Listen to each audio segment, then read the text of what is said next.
Well, good morning, everybody, and welcome to the Compass Rose, the True North podcast. Now, today we have a very special guest. Number one, I have a co-host, the OG cigar tender, Mr. Good OG. morning. What's up? Welcome aboard, my Mr. What's up, Co-host. Scott? Love you, Well, brother. thanks for having me. I appreciate it, man. Love you too, man. You're Happy to the be here. fucking. You Thanks for are thinking of the me. Happy New Year. You are my co-host, and we're ready to go. We have a very special guest, very special in laughing ways, Mr. Arizona Jim himself.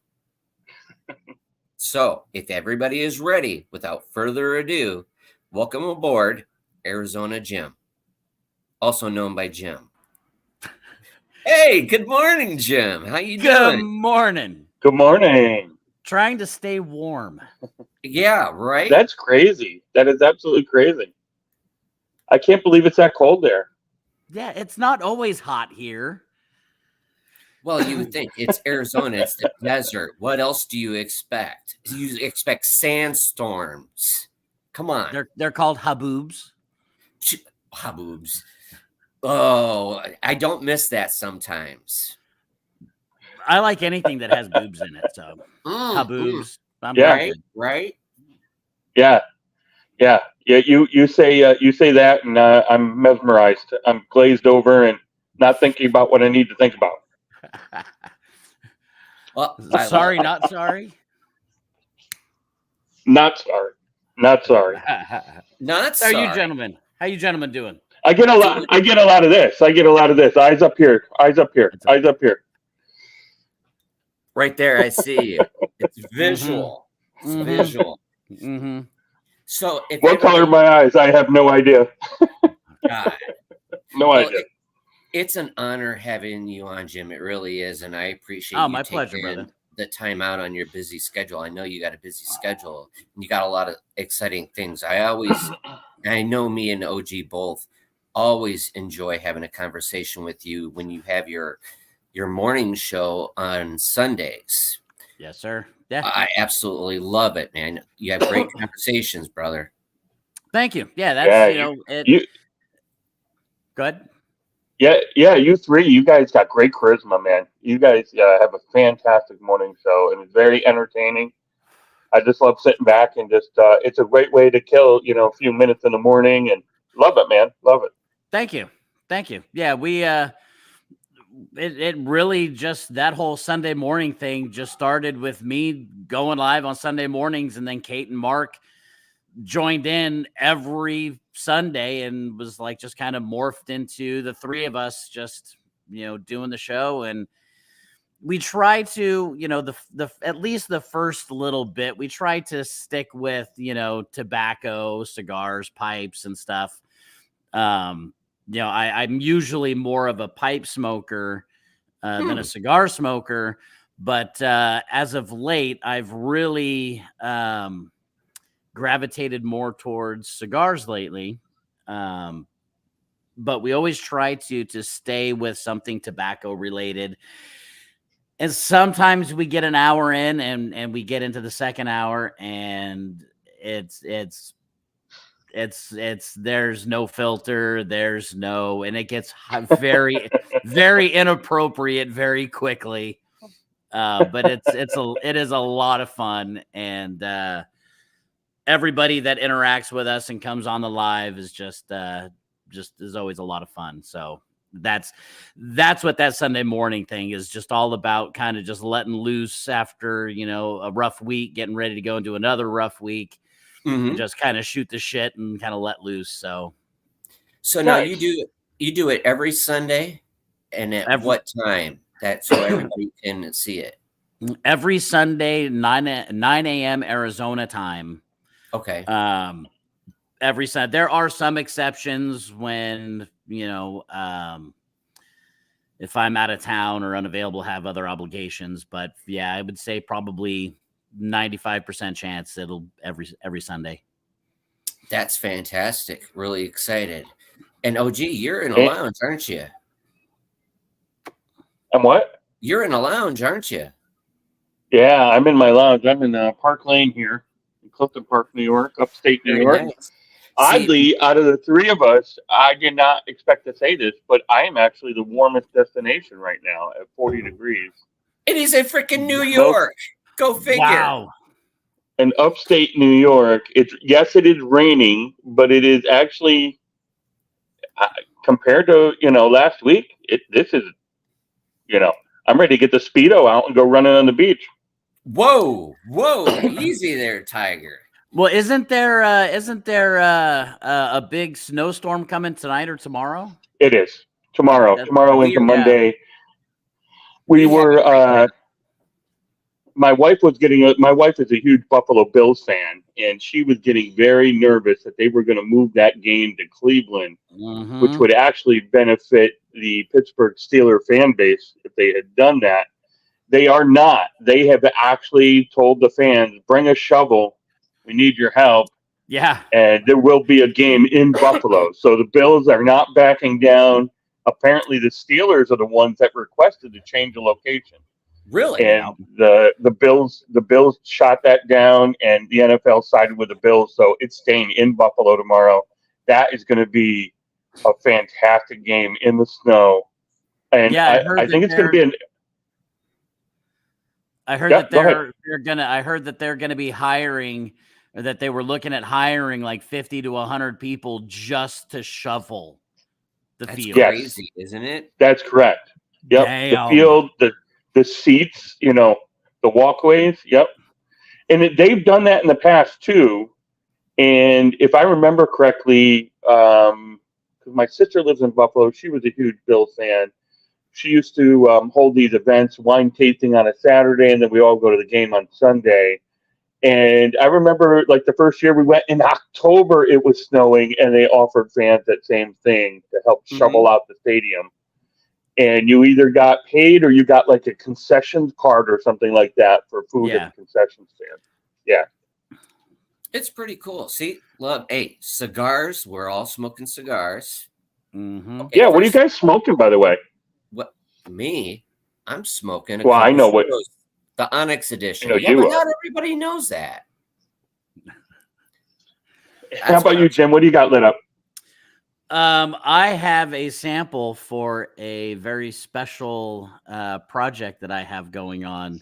This is the sample Habano. Very nice. Oh, Very nice. We'll get into very a little nice. bit on that one in a few minutes. But I wanted to ask OG, thank you. So for everybody who does Well, no, not, gee, what are you smoking? Oh, I got it. Yeah, thanks. I got I the forgot. placenta. Apologies. I got the Placencia Alma Futura. Oh This is man, that's freaking awesome yeah. right there. Love Listen, that. listen. I love to smoke, but I do not buy it often in New York, and here's why. This was very expensive here in the state of New York. I Dude, didn't realize that's it an until expensive cigar here. Yeah. Yeah, I didn't realize it. Well, it wasn't too bad before. I didn't realize it till they rung it up this morning, and I was like, oh, wow, What is? that's right. Just How much leave is it it? If on you don't there. mind me asking. This is 36. Woo. Okay, it's not that expensive here, but it's still expensive. Yeah, it's not Yeah. that expensive over Well, here. New York has a 75% tax on everything. So your So I know what to $26 stick is get you almost for. I know what to get you now. Right there. To get a you gift card here. Huh? A gift card for here. A gift card for here. They're getting way too much of my money. Oh man, good time. But I wanted to really to evaluate, and say that this is very a special moment for me, because so everybody knows, all three of us are U.S. veterans. We served in the military. I'm Navy, Jim, Navy, Maybe. and Army. I'm outnumbered. I won't hold it against you, brother. Nobody holds Gentlemen, it. Yeah. Gentlemen, I want to thank you for your service and your Likewise. dedication to the country. Likewise, I sir. appreciate you. We appreciate all and everybody who serves and who's on active duty and our first responders. So a big shout out to them. So I Yes. just wanted to make that a big, huge point out, because that's important. Now, Jim, if you don't mind, if you go into a little bit of your background, of where you came from, what you did to get to where you're at right now, Mm. as far as into podcasting and stuff like that. I will try to give the cliff notes. As far as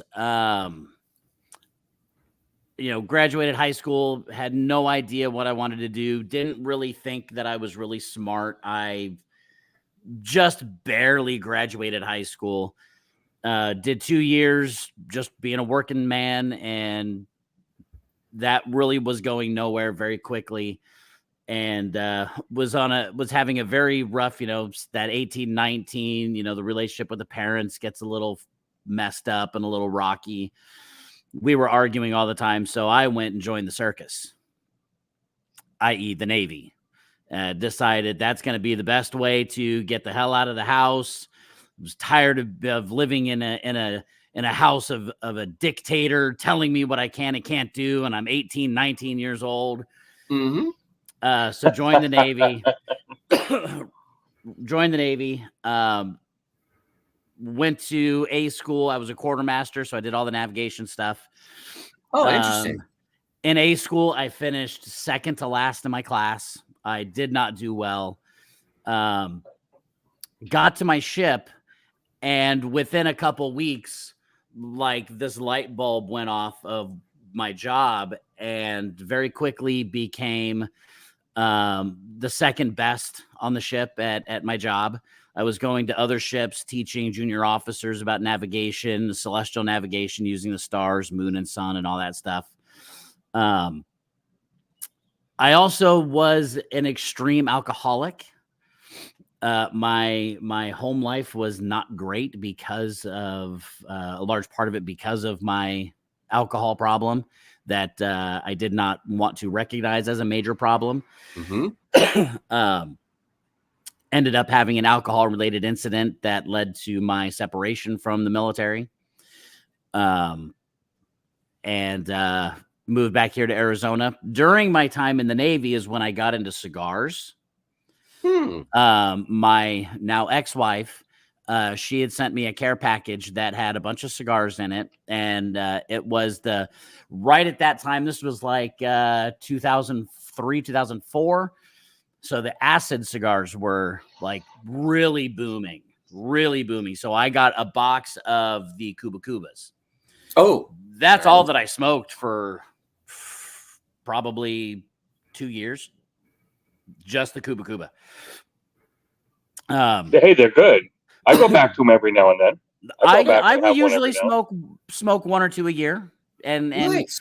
More nice. So for the nostalgia of it for me, being, that it was what kind of really catapulted me into enjoying cigars. But I got out, came back here to Arizona, did a bunch of random stuff. But I came back knowing that I was a lot smarter than I originally thought that I was. And so I went back to school for business through community college. Really, learned a lot more from my dad. My relationship with my parents got a lot better. Nice. And so really started learning from him on the business side, how to the things that really don't get wrote about or talked about at that time a whole lot, as far as, business is more about relationships than it is anything else. Doing things for people when you can, however it is that you can help those, and do it with zero expectation of ever getting anything in return. You do it because you can. And so with that, and then going to school for business, decided I wanted to go into business. But then I also wanted to get into guitars. My dad worked at Fender Guitars for about 35 years. Oh, that's cool. He's been a working musician since he was like 11. Wow. Oh, yeah. When we lived in Southern California, he was playing the whole, LA scene at the same time as like Quiet Riot, Rat, Motley Crue, and all that stuff. Oh, yeah, I saw the band Warrant at a car show before they were like signed and big and everything. And so Cherry I ended pie. up, so I ended up taking my business school stuff, putting it on hold a little bit. And I went to guitar building school here in Phoenix. There's the oldest running guitar building school in the nation. And this whole time, I'm also a musician. You know, my dad and I started our first band when I was 14 or 15. My first recording experience in LA in a major recording studio when I was like 10. That's freaking awesome. That's What did you wow. play? What instrument did you play? I'm a singer. You're the singer. Okay. Yeah, I do. I play a little guitar now and play a little piano, but primarily singer. That is freaking awesome, man. Kudos. And to the running joke was that my dad could never find a good singer, so he had to raise one. I love it. So, I love that one.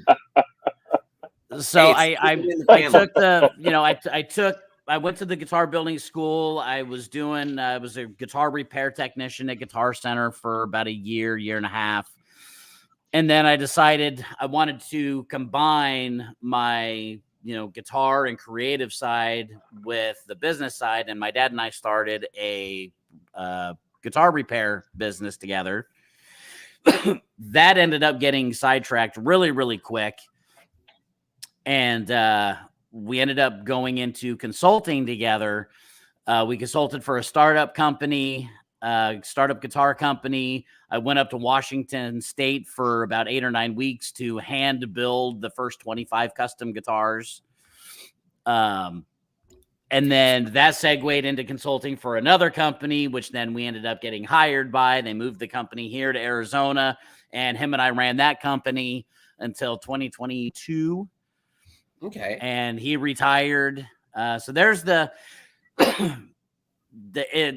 quick, history there. Now cigars and stuff. I like I said, I got into cigars pretty heavily in mid 2000s. Okay. In 2012, I got hit with the pipe bug. I was going to ask my you first that. I bought my first pipe in a store up in Flagstaff. My wife and I were dating at the time, and she had a convention thing for her work that was up in Flagstaff. So I drove up to surprise her to spend the weekend, and ended up going into a shop that had cheap ass basket pipes and cheap ass bullshit tobacco, and bought it and smoked it and was hooked. The Arizona Jim thing, I originally started out as Desert Piper on Instagram.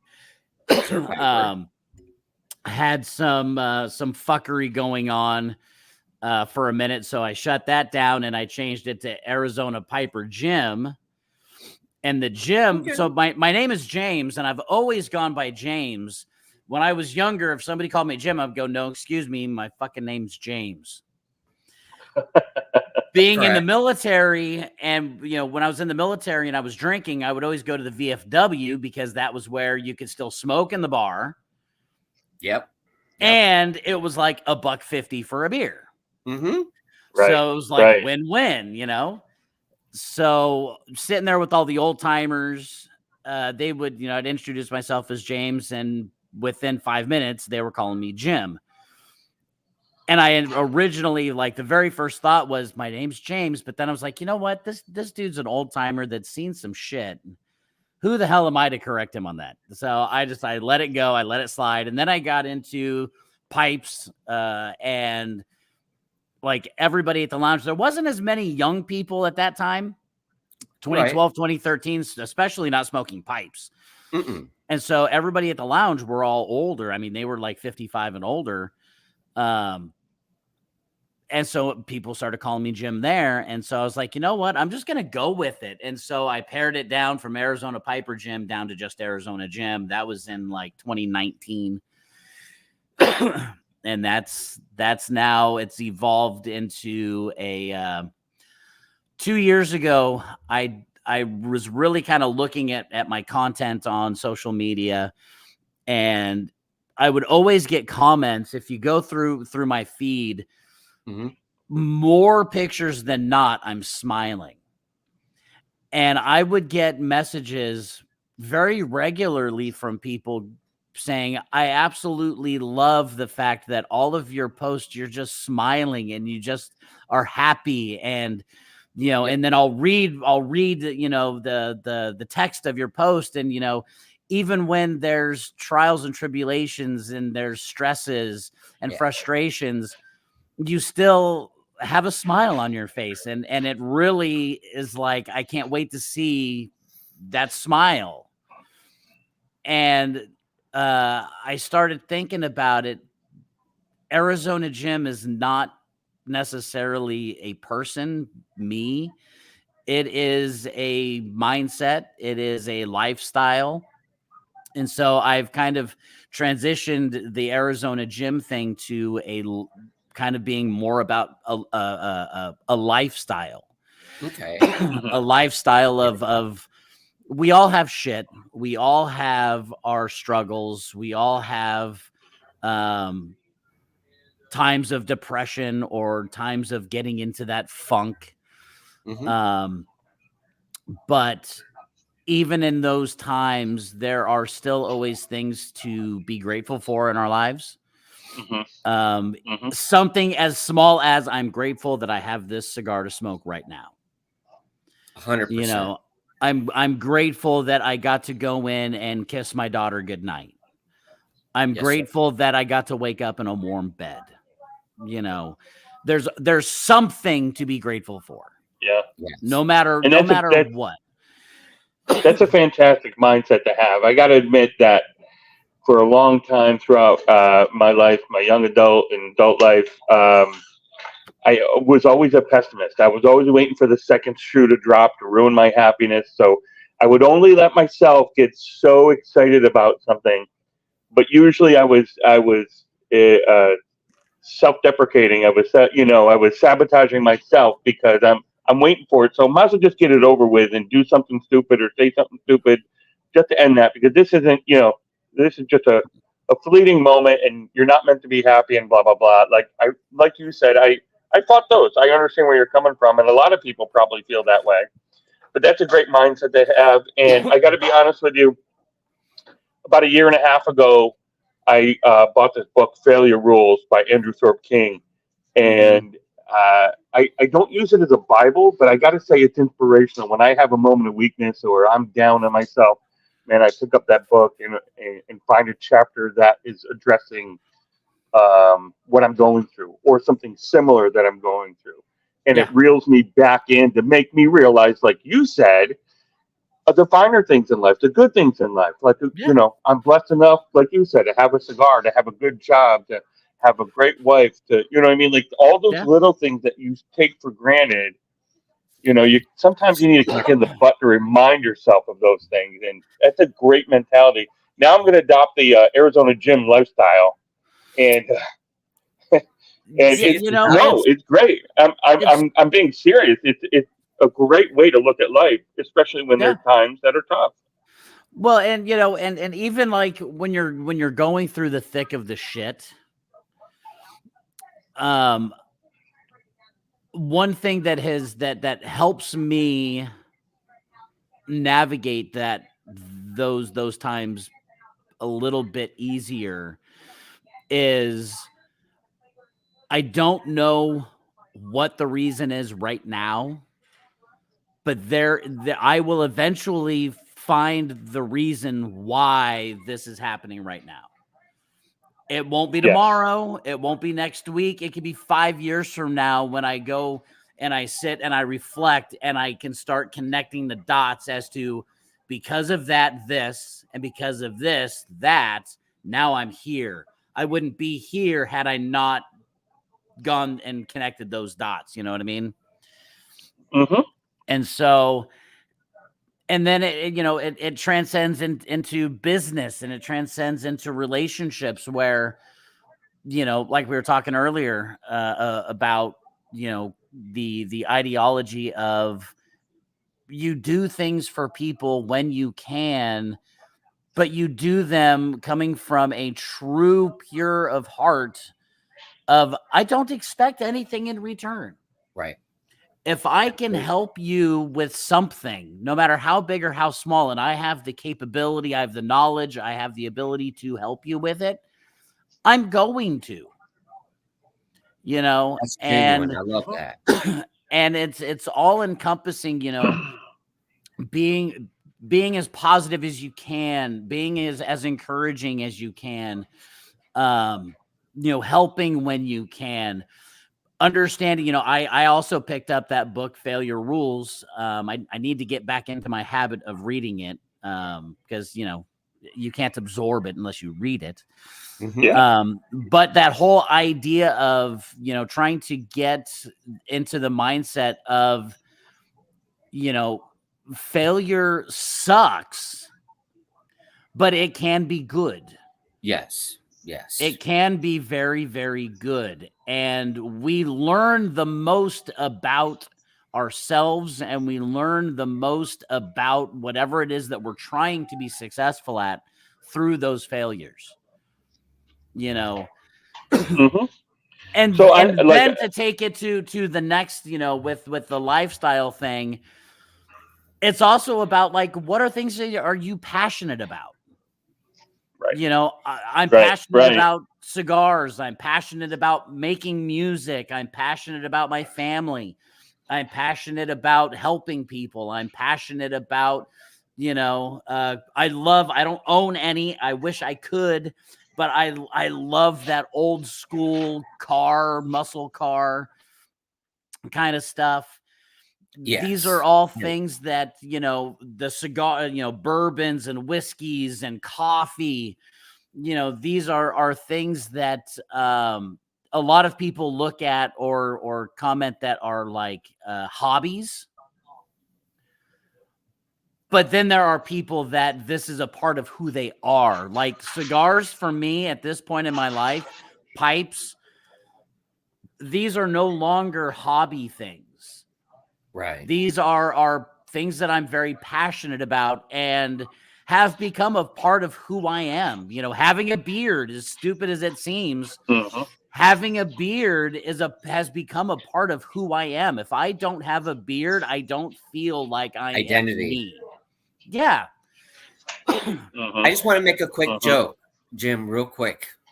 See, if anybody could see it as it goes through the cycle right here, I have no beard. I have no goatee. It's just very light. OG has the goatee, and Got then that Jim goatee going. fulfills it with the full beard. See, I like that. That's It's right. pretty slick. Now, OG, what's that, Jim? I said that was well planned out. I was watching and I'm looking at it. I'm like, man, this is freaking amazing. I absolutely love it. Now, OG, if you have any questions for Jim and all that, be my guest. Shoot him out there if he's available. I think he's getting a little bit clouded on his connection. Oh, but there's Jim. I just want to commend you on. There's OG right there. He's hey, there back. we go. Yeah. I lost the internet. But I was asking you if you had any questions for Jim that you would like to ask and all that. Yeah. I actually won. So on the failure rules aspect, not to turn this about ATK or anything like that, but on that topic of what moment from your business aspect, from your business experiences, what was a failure moment that just either made you go aha or really make you soul search and dig down deep to make you decide whether you wanted to continue on with the business adventure or just part ways and do something completely different? Well, was there a particular moment that stands out to you that you failed, and what did you learn from it, and how did you grow, and what was the crossroad like? I would say the situation started. The failure really happened 4 years later. The situation was being very, very careful of who you pick as a business partner. That failed historically 4 or 5 years later. And it really, like I said, it really was if you have a bad business partner, it doesn't matter how hard you work at trying to correct the relationship. It doesn't matter how much you try to continue to strengthen the relationship. It's always going to be fucked. And the crossroads was, it was actually a very easy decision to make because the business partner wanted to go in a completely different direction than what we wanted to go in. Okay. And we said, well, if you are set on going in that direction, then you don't need us. So have fun. Good luck. Yeah. And in that moment, though, was that hard to say? Was there a little part of you that was like, well, if this person leaves, what's going to happen, and will it be a negative for us, or you know what I mean? Like, yeah, there comes a time. Well, there comes a time. Go ahead. Give you a little bit of context. So my dad was actually the owner. Was one of the partners, and he had a different partner. I was not technically a part of the ownership group. Very quickly, my dad realized that it wasn't going well, so he sold his portion to his partner. We stayed on as employees and then transitioned to consultants for the same company. And it was a company that my dad and I, basically between the two of us, saved the company. The company would not be around today had it not been for us getting involved when we did. The hard part at the end was admitting to ourselves that it doesn't matter how hard we work. It doesn't matter how much we beg and plead. It's never going to be what it needs to be, what it can be. And they want to go in this other direction now. So they don't really need, we don't need to be involved in it because they're no longer listening to us as consultants. So we're just going to go ahead and break the tie, and we're going to walk away. The hard part was admitting that we were done, that there was nothing more that we could do. That was the hardest part, was admitting that we have exhausted all of our options. We have exhausted all of the options and possibilities. We're stuck in mud. So what do we do? There's only one thing we can do, and that's to walk away. And that was still probably hard to do. Meaning it was inside. It was extremely hard for us as individuals because of all of the hard work that we had put into reviving and growing this company. It was very difficult because of all of the relationships that we had built with other companies, with other vendors, with dealers, that we knew there was going to be a major fallout with some of those people where they were only working with us because of the relationships that my dad and I had with them. And while we weren't giving them huge dollars worth of business, they were still friends of ours. They were still, people that we had very strong relationships with, that we felt like we don't want to let them down. So we had to go to some of those people and tell them, hey, we don't know what their plan is for the future, but we are no longer there. So it is not us that's doing this. That is not us that are changing things. We're no longer involved. So we had to make sure to communicate that to a handful of those relationships outside of the company. And offered, if there's anything that we can do during this transition to help you, just let us know. Right. Yeah. So let me ask you one more question, Scott. Sorry, I got one more. What's your piece of advice for new entrepreneurs? People starting up a business. Everybody knows that the first year or two is very critical in any business to keep it going. What's your advice to those brand new entrepreneurs that maybe are hitting those speed bumps that are making them really, really worried that it's not going to work out? Like, how do they get past that? And what's your advice for them? My biggest piece of advice is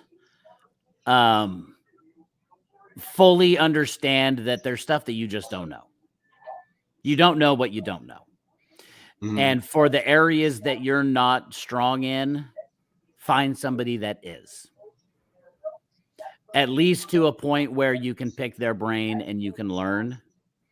If you're not at a point where you can financially, absorb, hiring somebody, find somebody that, if you're not great at finance, if you're not great at running the business side of it, find somebody that is. That is, if you are, especially in the world that I live in, it's full of very creative people. And very creative people are usually not very good business people. And their businesses don't fail because they don't have a good product. Their businesses don't fail because they don't know how to do what they are setting out to do. They fail because they don't realize that running a business is hard as shit. And you have to know, how much is it costing you to make this thing? There are so many businesses that they don't even know what their profit margin is for every product that they sell. There's a lot of business, they don't take into account their labor. Right. They don't take into account, and those are all the business things, keeping super accurate records of every single thing That's that key. you purchase, how to, if you're making something and it has 10 different parts to it, how much does each one of those parts cost? Can you find it for cheaper somewhere? Can you? And sometimes the answer is yes. Sometimes the answer is no. What are you selling it for? Are you making any profit? Are you just barely squeaking by? Are you just able to break even? That would be the biggest piece of advice. What the areas of business that you don't know, either spend a lot of time really learning it and watching YouTube videos. There's some of these major universities that have free classes geared towards business and entrepreneurship that you can enroll and take online. Learn about how to run a business, or have people around you that know how to do that. And if you are going to hire somebody to, take care of the financials, you need to learn about it. You need to be knowledgeable about it. So when they sit down with you to explain things, you have some understanding of it, but let them do their job. Let them do their job. Don't second guess. Don't question every little fucking thing. Let them do their job, so that way you can do yours, which is focus on making whatever it is that you're making, or selling whatever it is that you're selling. Like I said, to me, that is one of the biggest, like I said, especially in the creative world, in the guitar building world. I know a lot of guys that can build and repair guitars better than anybody. But they don't understand how to run their business, and they fail after a couple of years because they're not making any money, because they're not keeping track of what is your true expenses. And then what is your profit margin? So many situations I've been in, I've asked somebody, so when you sell a guitar, what's your profit margin? And they go, what's that? Exactly. But it happens. It happens all the time. All the time. All the time. And then the second most important thing I would say is just grind it. It's gonna suck. You got to go through the suck to get to the good. Grind it every day. If you've got a day job, do your day job to pay the bills, keep food on the table, and then you got to spend another 8 hours a day. grinding it, getting better at it, learning about the industry, learning about running a business. It's a constant grind. And as it grows organically, then you can go, okay, now I can, it's like guys on YouTube. So many guys on YouTube, they start out doing all their own editing and everything else, and then they start getting some endorsements, they start getting some sponsorships. So what do they do with that money? They go, okay, I'm going to hire somebody to edit all my shit. So now I can take that time that I was editing, and now I can be creative again, and I can create my next video. I can write it out. I can figure out what it is I'm going to do. And you slowly grow it, but it's a grind. You got to grind. Yeah, absolutely. Yeah, from a personal perspective, my company has only been going since May of 2023. It's been a product in my head for a couple of years, but I just started in May of 2023, and I'm already. I had to fight myself to allow myself to take a few steps back and reevaluate how I'm making these products. And like you said, where can I get the materials cheaper? How can I improve my process so I can streamline it and get my product out there quicker? So I've taken a step back, but I fought myself for a few weeks with that thought, like, no, I can't do that. I got to keep going forward. I got to keep. But I'm like, I'm hurting myself if I don't take a step back here, because if I'm still doing it the same way I'm doing it, I'm not going to improve, and my product isn't going to sell. So I hear what you're saying. It's tough as an entrepreneur to and be also, able to on that line of thinking. When you start getting into lean management and continual improvements and all that kind of stuff, don't change just for the sake of change.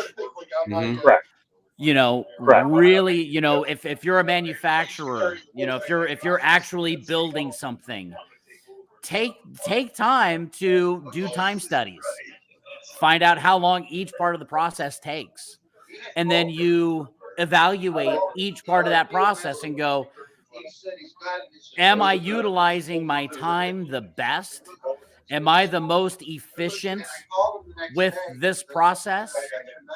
There's a great video. I believe it's on YouTube. It's called The Making of Toast. And it's all about lean management and process improvement. It dumbs it down to a level where like an 8th grader can fully understand and grasp these ideologies and theories that can seem to be a bit confusing and complex. It breaks it down into such a beautiful way that the light bulbs start going off all over the place of what to look for and how to look for it and evaluate it. And it's not something that has to take a huge amount of time, but every so often you want to go through and evaluate your processes and see, do I need to change anything? Are there areas that I can improve on? Are there areas that I can become more efficient on? Looking at the materials, can you get it somewhere for cheaper? Does it make sense to go somewhere like China for something where I've got to order a lot more and the initial purchase is more, but I'm paying a fraction per piece, and I pay this one time, and now I've got 2 years worth of inventory to pull from to make whatever it is I'm making. Okay, if I have the cash flow, if I have the capital to be able to do that, that makes more sense to do that. If it's a part that doesn't have, an expiration date or doesn't have a short shelf life and it can sit there for 3-4 years and it's perfectly fine. Then maybe that's something to look at to cut costs to be able to, increase that profit margin. Because that's, at the end of the day, that's what it's all about. It's about that profit margin. Now I have a question for you, a little bit, because I'm a recovering alcoholic myself. I've been clean and sober for 5.5 years. So, congrats. Thank you very much. On your aspect of drinking and all that, how long if you don't mind me asking, how long have you been sober, and how did you manage to do it? For other people, to, because everybody has an addiction of some kind, and it's hard, it's difficult. Yeah. It is very difficult. I am coming up on 6 years Congratulations. on the 24th. Kudos to you. Thank you. I had tried doing the AA thing for a while, many years ago. I went to several different meeting locations, different people, and I never clicked. The ideology of AA never clicked. And I saw people that had been sober for 35 years, but the only way they could stay sober was by going to 2 or 3 meetings every single day. Yeah. And the very first day I was at AA, and this is for me. I know lots of people that have successfully stayed sober through AA, and in my opinion, whatever it takes for you to stay sober, do it. Yes, it's positive. Agreed. Absolutely. My mind, the very first day I went to an AA meeting, it was all about turning your life over to a higher power. I never once in 2 years, I never once heard anybody talk about, when do I get to take that power back? Yes. Am I now forever beholden to a higher power to control my life? When do I get that responsibility back? And it all came from a place of, this isn't this higher power's responsibility. This is my responsibility. I need help and I need tools, but at some point I have to take ownership of my life again. I have to take responsibility for my life again. And I never heard anybody ever talk about that aspect of it. I just saw dudes that had been sober for 30 plus years going, I'm sober because I go to a meeting 3 days. I go to a meeting 3 times a day. Right. Go to one in the morning, go to one on lunch, and I go to one before I go home. It's what? But it's like that. But it's like that. It works for, everybody takes it in. It's like a cigar or a pipe and all that. Everybody's palate's different. Sometimes it works for you. Sometimes it doesn't. But that's okay. And that's a big important piece. It's okay. Either way you do it. There's no wrong way. No, and please, do not think that I am talking negative about AA or anything. It never clicked with me. And so I finally had a realization that I have choice. I have the choice. And it's nobody else's choice but mine. It doesn't matter if the people in my life are supportive of my sobriety or not. It is not the responsibility of my friends to change their lifestyle because I'm choosing a lifestyle. These are my choices. So I have to take ownership and take responsibility, and I have to make that choice to not drink because it is a very negative thing in my life. And do I want to continue to have negativity? Do I want to continue to have failed relationships? Do I want to continue to have not such a happy life? Yes. And I went, you know what? I don't want to have another failed marriage because of my choice to drink or not drink. And when I drink, I make other horrible choices that lead to marriage failures. I'm actually very happy in my life. I want to grow the happiness.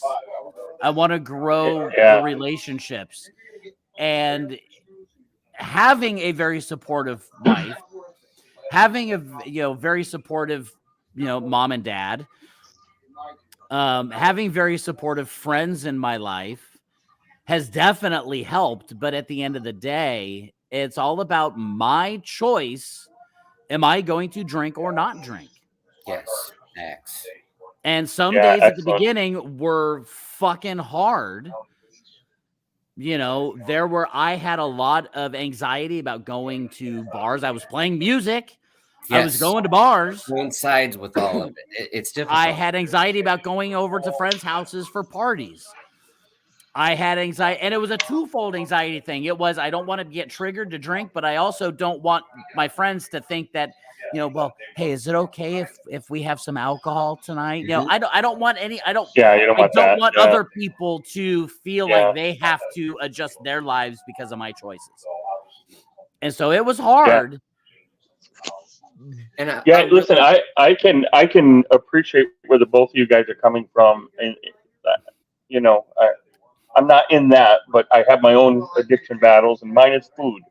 For a lot of people that don't know me over the years, I used to be a skinny little rail growing up. I probably hit 30, and it's a food addiction. My food satisfies me when I'm happy, when I'm sad, when I'm angry, when I'm mad. It's Yep. food, food, food, food, food. When I'm bored, it's a reward, it's a punishment. So I deal with the weight issue Mhm. because of the food addiction, because I rely on food instead of alcohol. Food is my poison. Like it, I, I'm, I can't tell myself no. So I'll go through these phases where I've tried every single diet you can possibly think of. I've taken every supplement and any type of, you know, assistance that you can get, and it doesn't work. What it comes down to is, like you said, it's a conscious effort that I have to make daily before I eat something and say, do I really want this right now? Do I need this right now? Yeah. And I have to go, when was the last time I ate? Oh, it was like 6 hours ago. No, dummy. It was an hour and a half ago. And you Mhm. ate a whole sub. You're not hungry. You're bored or you're angry or Mhm. whatever. So, from a food perspective, I totally get where you guys are coming from. Yeah, it's the And same. It's the Yes. same fucked up brain It's thing. mindset. Yep. right, right. But I So think I that's get it. I get it. important, and I want to appreciate everybody for, especially OG Jim and all that, for sharing, because that's personal.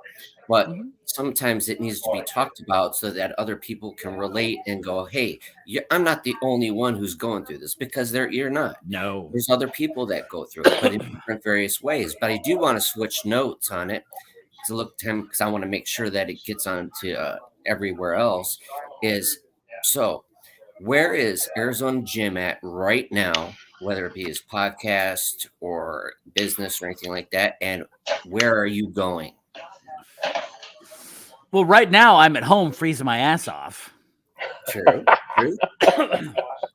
No, I had all of these great big plans for my podcast coming right into 2024, and that has actually been kind of slowed down. One, a couple of my first guests have kind of had busy schedules that have impacted my ability to record them. Mm-hmm. But the number one thing that is kind of putting that a little bit into second place is we were talking about this sample cigar here that I'm smoking. My dad and I have decided that for the first time, I was talking earlier about him and I being in music together since I was really young, being consultants, working for other people's companies. My dad and I have decided that we are expanding our business, and we have started S&W Cigar Company. Oh wow! All right, man. Outstanding. Fantastic. Congratulations. Congratulations. Nice. Thank you. Congrats, man. That's very cool. Super excited to bring some really good cigars to the market. Our source for the cigars, these are beautiful cigars. They are top shelf premium hand rolled cigars in the Dominican Republic. Mm-hmm. The two cigars that we're coming out with, one is a Habano, which I'm smoking right now. Mm-hmm. It is not a pepper powerhouse, but it is super complex. Beautiful, beautiful, beautiful. it transitions throughout the cigar. You get some espresso, some real dark, strong espresso in the final third. The first half is very nice, almost kind of creamy cedar, nutty sweetness. It's got a very nice little orange blossoms. It's like a citrusy floral note on the retrohale. This thing is a banger of a Habano that I have not smoked too many that give me the flavor profiles that this guy does. So it is not just your everyday ordinary Habano. Nice. And that sounds delicious. Yes, it does. I love it. I love it. I cannot wait to get some of these in your guys' hands to get some feedback from you. You know what? Oh, I love that. I would love that. You send me some, I will send you mine, vice versa, work together. And I just want to, again, this is what it's all about, ladies and gentlemen, the support factor. Go ahead, OG. No, I just want to say, Scott, I beat you to the punch. So listen, Arizona Jim, that package that's coming along the way, you've got a Compass Rose cigar coming. And fantastic. Thank you, sir. Yep. And I also wanted you to try out, a buddy of mine started a soda company geared just for cigars. So I sent saw that soda video to you did the other day. Yeah. And hopefully I paired it well with the cigar. Let me know. Give me the feedback on both. And I'm sure Charlie would appreciate it. And I'm sure that Scott here would appreciate it. And, but yeah, it's already on the way, brother. It's already on the way. Dude, you're awesome, brother.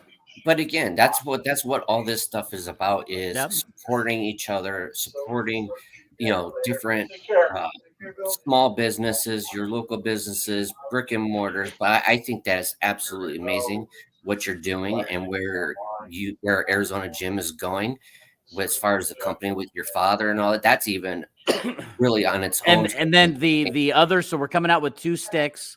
The second one is a Connecticut. So I like the more full flavored, more robust, a little bit more kicky on the mouth kind of cigar. My dad, on the other hand, he likes the flavorful but light cigar. So we went with a nice Connecticut. And I believe, if I'm not mistaken, don't quote me on it, but I believe it is an Ecuadorian Connecticut. Ooh. Okay. So this is like a light plus on the strength scale, but it has a lot of flavors. It as well transitions very nicely throughout the cigar. It is not a one-trick pony Connecticut. I think this is a cigar that, like for me, I'm not a huge Connecticut fan. This is a Connecticut that I could definitely smoke on a very regular basis and enjoy it every time. Perfect. So I think this will be a really nice Connecticut for those folks that don't want just earthy hay. They want a little bit more flavor out of it. They want they want to be able to really enjoy the experience of it. I think this is going to be a Connecticut that's going to draw people into that Connecticut world that typically might not. I'm excited for it, man. I'm excited. Go ahead, OG. So let me ask you this. I'm excited too. I'm excited to find out on your retrohale, on the cigar you're smoking right now. You said that's a Habano. What are the notes you're getting on that retrohale? Is it more prominent on the retrohale for you? Like, is there a particular note that jumps out? I get the nuances on the retrohale. So, the second, third, and final third is when you really start getting a real sense of the red pepper. Okay. Right on top of it is this really nice citrusy floral. Somebody had said it was like almost like an orange blossom. Very nice. Where it's just this, it's not overly zingy with the citrusy, but it's a nice little floral citrusy note sitting right up on top of that red pepper. Perfect. When's the ETA that you expect to put these out? I'm looking to have those in hand middle of April. Very nice. Again, I'm so Very nice. excited. I'm excited for you, and you have nothing but the Compass Rose, the foundation support, and all your ventures. Thank you, brother, man. Appreciate it. Congratulations to you and your father. We are so excited. You know, we love working in the guitar industry, and we love what we do with other companies. But this is a whole new level of enjoyment for us because it is ours, and there's nobody else that has final say, or it is him and I. That's it. Very nice. Very nice. And listen, I reiterate what Scott said. True North has your back, man. And we'd love to have you in June for our big fundraiser in June. Mhm. We'd love to have you out there. And I say we, Scott, is it okay with you if I Oh, absolutely. let everybody know? Absolutely. So I'm on the board of directors with True North Foundation. So when I say we, I can say we. Literally, So we. So we're looking forward to it. And you have an open invite to come to our fundraiser in June. Scott can Thank you, sir. kind of fill you in later about it and let you know what it's about. We'd love to meet in person. I'd love to meet in person. Have you come out. Have a good time with us, smoke some cigars. I'm going to bring some more of the soda with me out. You guys, for you guys to partake in. Yep. And you know what would be really cool and all that? What I would love, since we're doing it at the event, I'll talk about it a little bit. It's a golf charity event. Nate Dredd, Heart of Lion Foundation, he will be there. McBee will be there. He's a former Navy SEAL. He's in charge. He has his own Uncommon Grit Foundation. But we're going to have cigars there. Sanj, he donated to the foundation. So the cigars will be there. But what would be really interesting and really fun and all that is to have Arizona Jim. Your what was it? What's the name of it again? S&W Cigar Company. S&W. We would love to have your cigars at our event. What does S&W stand for? Exactly. Schwartz and Welch. Okay. Okay.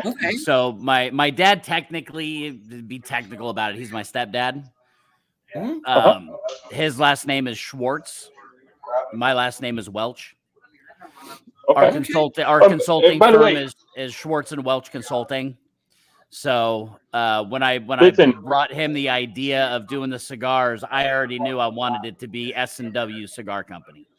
Perfect. And he goes, "Are you sure?" And I went, "Fuck yes, I'm sure." I love it. So let me say this as a stepdad. Never precurse it with you don't have to say stepdad. If you say dad, it's because that individual had an impact in your life and helped guided you and make you, and they are your father. So you don't need to say stepdad. Well, for me, I never call him my stepdad. For me, he's the only dad I've ever known. Yep. He came into our life when I was 18 months old. I looked up at him and said dad before I said mom. So, my mom always holds that over his head. But, he's the only dad that I've ever known. The only time that I preface that or I even mention the stepdad part is because our last names are different. People go, why is your last name different if he's your dad? I got you. Technically, and I always say, technically he's my stepdad, but I had to struggle with that because my three oldest, obviously me and their mother separated, and she remarried. And listen, I have no ill will to that man whatsoever. Jim is ironically, a wonderful man. He's a retired disabled Marine, and because the kids moved out of state, it took me a while to get used to it, but it was comforting to hear the stories from the kids saying that he was taking care of them. He was stepping up and made sure they were safe and secure and teaching them morals and stuff like that. So as their biological father, that meant a lot to me to know that there was a male figure in their life that was helping take care of them and pointing them in a good direction in life and helping them set up. So that's the only reason I say that. From both sides of that spectrum, the biological father and the stepdad, I I just wanted to convey that I'm okay with, them calling their stepdad dad. It took a little while, but once I opened my mind up and could see the bigger picture, that he was a positive influence, I was really cool with it. Yeah. So That's awesome. I do feel the same feeling and all that is. I share the same feeling. Yes, my stepdad, but I never introduce it or say it in that manner because you know what? I've had a stepdad just like you, Jim, and me being a stepfather. I don't look at it in that way. When you're part of my family, you're part of my family, and Yep. I will always have your back no matter what, no matter if we separate or not, because you build that bond. That's why Yeah.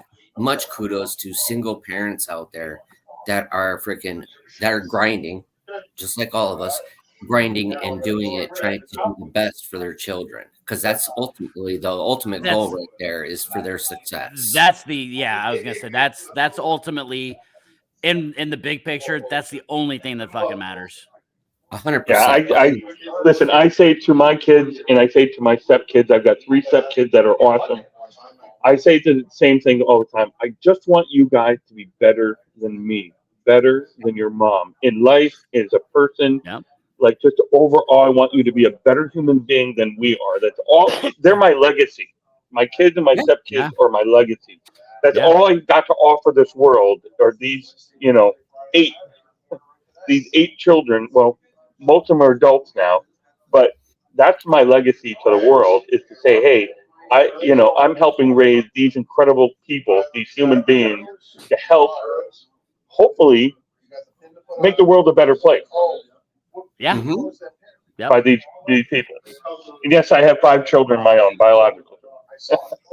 Hey, it doesn't matter. It's fantastic what all you guys Yeah. bring to the table, and that is again, it's an honor to have both of you on the show and be a part of it because I respect the hell out of both of you individuals, and Likewise, brother. Likewise. it's Hey, amazing. so do we have time? I want to switch to football because there's some incredible football coming up this Oh, weekend. we have Do we got time. time? That's what this is about. We got time? I wanted to All get right, Jim we got.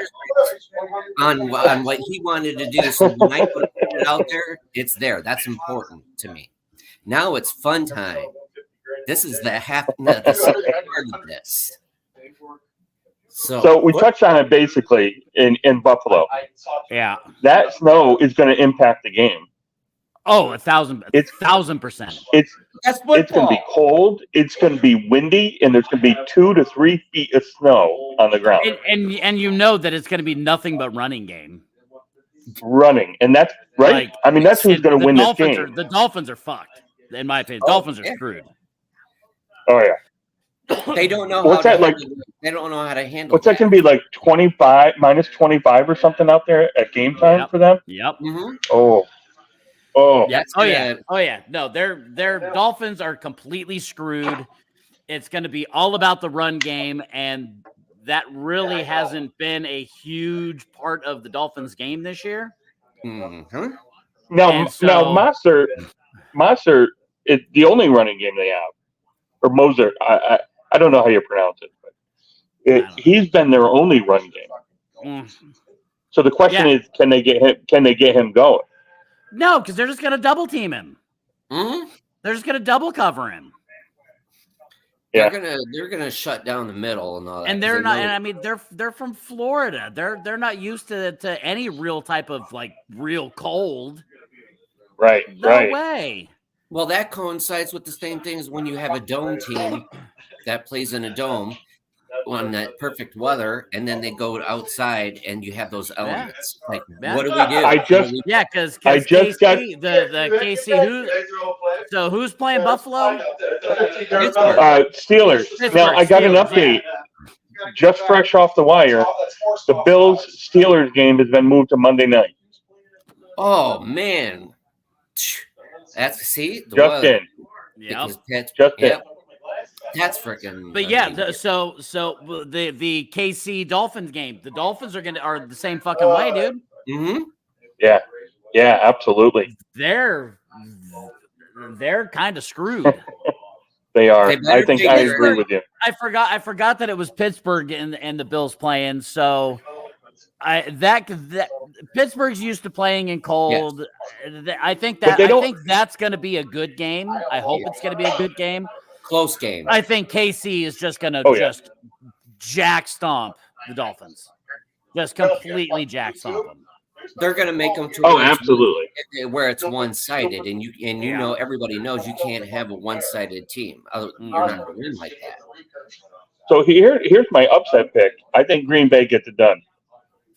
Oh, 1,000%. 1,000%. I think Dallas has so much pressure on them right now. Even though they're at home, they're getting this one and done mentality up in their head now. And I don't know. I think Green Bay is getting hot at the right time. They got a running game, which will offset that their passing defense on Dallas. I think Green Bay is going to upset them. It might be close, 3 points, maybe 1 point, but I think that Green Bay upsets Dallas. I'm taking that bet. Yeah, you have Jones, you have Love that's playing a good game. That he's on a roll. That he's finally finding his groove. Even though I don't like Green Bay because I'm a Bears fan, but still, yeah, I would concur with you guys. Well, and I cannot stand the Cowboys. No, me either. Even if the Cowboys were leaps and bounds the team that was going to beat them and everybody was talking about, I would still go no, Green Bay. I'll put 10 on Green Bay. Just to spite the fucking Cowboys. Oh, I love it. Listen, the Packers match up extremely well with Dallas. Mm-hmm. Extremely well. And I think you said it. I think Love is going to be the key factor. He's got to be on. Well, and plus, Dak, let's be honest. He chokes at the end when it gets real, like you were talking about pressure and all that. A lot of pressure is on him, and to not throw interceptions. Holy Jesus! Come on, really? He leads in red zone interceptions, and that's dangerous for him. I mean, that's not something to be proud of, ladies and gentlemen. Just so you all know. No. And then you got the Cleveland game. Cleveland's going to be a very fascinating game. That should be a good game. Yeah, but the Texans are hot. The Texans are hot right now. They've gotten really hot. They've gotten their groove. And not for nothing, that Cleveland defense is a little banged up right now. Plus, they got a quarterback. Side. Yeah. What do you get out of what side of Falco do you get? True. Is Flacco on or is he? It depends on what type of moody and how he feels. What do you think, Jim? I'm not familiar enough with that matchup to have an opinion one way or the other. But I can give you a load of bullshit, but hey, but that's what it's about, having fun. Everybody has a freaking opinion, right? My question is what did y'all think about the announcement coming out of left field that Seattle fired Mr. Pete Carroll? That came out of nowhere. Yeah, that's a stunner. That is a stunner. I was hearing that they put him in the front office. They gave him an executive position, or no? I heard that too. Not that I heard. Not that I heard. Look, and I can't find it anywhere, but I keep hearing that. I can't find it. I've looked on ESPN. I've looked on Fox News or Fox Sports. I can't find that they put him in the front office. Now, maybe it's on the lowdown. Maybe they're not telling people, and it just got leaked out there. But I have not heard that. But it's still. You've got Geno Smith. You've got Geno Smith, who's coming around. I mean, he came from a system in New York that he couldn't find his way out of a wet paper bag. All of a sudden, now he's learning the game under Pete Carroll. Like, I don't know how that's going to affect him. I mean, Pete Carroll was great for him. But it blew my mind that they fired him. I couldn't believe it. I could not believe it. We were all waiting. We were all waiting to hear the official word on Belichick, and then all of a sudden, whammo! Pete Carroll gone. Yep, which that was the last one that I was expecting was Pete Carroll. But just to answer that, So, I did look on. That's where I got the information was NFL. They were talking oh, about it where they were saying a front office position. Maybe it was offered to oh, him and okay. he may not have taken it, but the position was.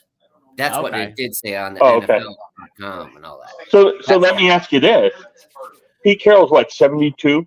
Pete yep, Carroll, like yep. 72, something like that. Yes. Yeah. Does he pick up another gig? I'm sure that's going to be What on if the he table. goes home and goes back to New England? Oh man! Oh no, With New Bill England already Belichick, signed a. Didn't they already? Yeah, Didn't they already sign yeah, somebody? yes, correct. New They England did. Yeah, has a They new yeah, did. head coach. yeah. But that would have been a fantastic. They should have Right. waited just to get people talking. That would have been fantastic. Just have him come in for 1 year and start and finish your career in New England. That would That would be yeah. that would have been poetic right there. That would have been a storybook ending right there. Yep. But Belichick. I mean, since we're talking about New England, and it goes back to that debate. I think we talked about this before, Arizona Jim. Like, who made who? Did Belichick make Brady, or did Brady make Belichick? Or was it just, they just clicked and they made each other, kind of thing? I think as when we were talking about before, I think it takes two. Mm-hmm.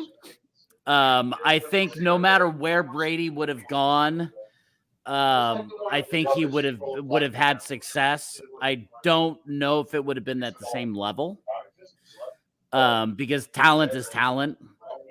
Mm-hmm.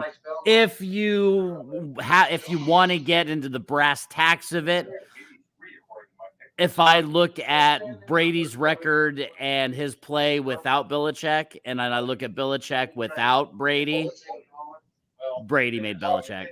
Mm. Well, yeah, open it up to, and nothing to take away I think from I Belichick. won't disagree with that. I won't disagree with that. I think Brady. It goes back, and I think I mentioned this before. It goes back to Belichick under Bill Parcells. Belichick just took Parcells' logic and theories and just he Yeah, took them and but brought them I to a look, whole different level. I It look now at did Brady take Belichick, Belichick's level, and did into the stratosphere? Like, Brady is the I think smartest quarterback.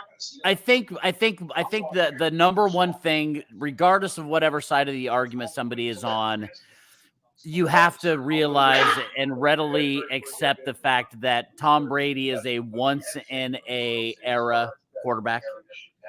Absolutely.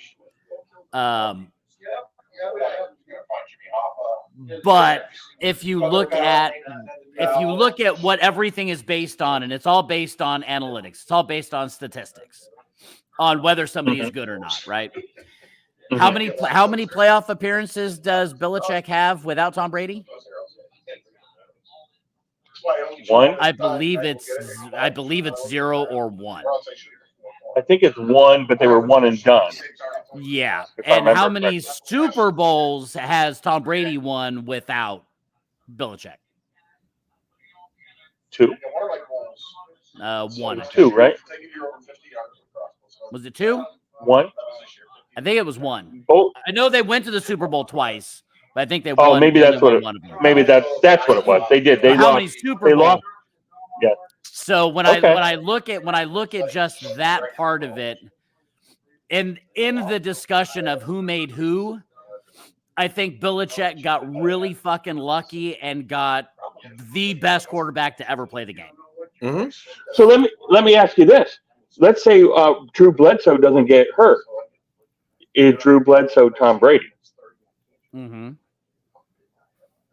I don't know. I'm asking. I'm not a Patriots guy. It's possible. I I think he had the ability to be that great. I mean, shit. Look at what he did after he left. Yeah, no. I mean, he's not a slouch. Right. As a Right. quarterback, he's still probably easily or arguably, you could argue for him being in the top 5 best quarterbacks. I could see that. I wouldn't deny that argument. Top 10, I could top see that. 10, maybe. Yeah. top 10 easily. Out of all the quarterbacks that have ever played the game, and you're in the top 10, shit. If you're in the top 20, that's fucking amazing.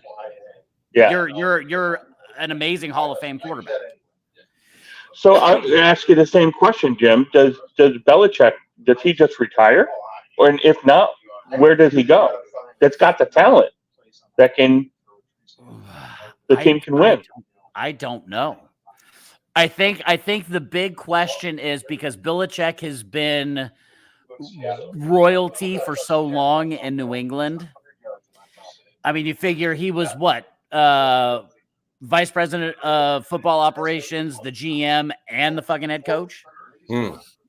Is he going to be okay with only being a head coach and having to answer to a GM?